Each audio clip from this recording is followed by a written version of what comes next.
परमात्मा स्वयं बता रहे हैं कि हमने ही नरसिंह रूप धारण करके हिरण्यकशिपु को मारा और प्रहलाद की रक्षा की। श्री रामचंद्र जी पर रावण नहीं मरा था और कई दिन तक युद्ध होता रहा। जब ये भगवान भी जब अपने को मुसीबत में देखते हैं तब ये भी परमात्मा को याद करते हैं। तो वो परमात्मा देखता है कि इनके पुण्य के आधार से फिर वो जाकर उनका धर्मी अधर्मी का भी सतर्क परमात्मा देखता है किसका दोष गना है, तो फिर वो उसी की रक्षा करता है जो निर्दोष होते हैं।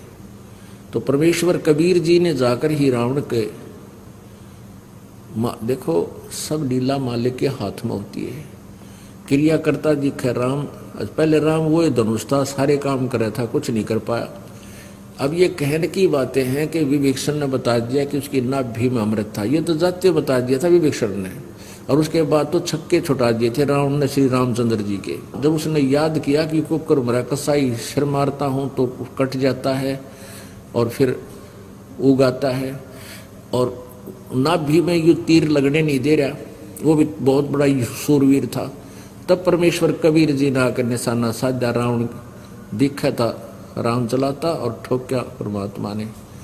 यानी वो बाण, उसके बाण से राम के बाण को बचाकर नाभि तक पहुंचाना, यही क्रिया परमात्मा की थी।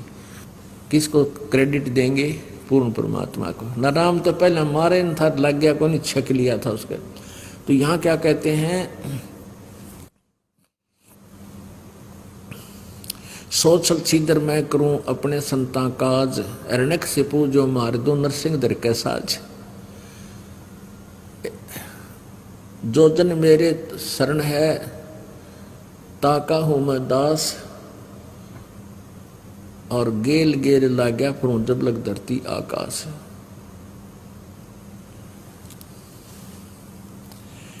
अब यहाँ ये दास ये समझाना चाहता था कि ये जो परमात्मा परम अक्षर ब्रह्म ही सारे काम करता, तीनों लोक में प्रवेश करके, जैसे मूल से आहार पूरे वृक्ष को प्राप्त होती है, ऐसे ही पूर्ण परमात्मा ही सभी प्राणियों के सब कार्यों को वही संपूर्ण करता है, और कोई सक्षम है ही नहीं। इति सिद्ध।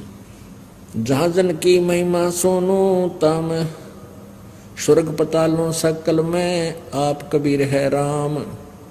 नरसिंह होकर अवतरे प्रहलाद भगत के काम।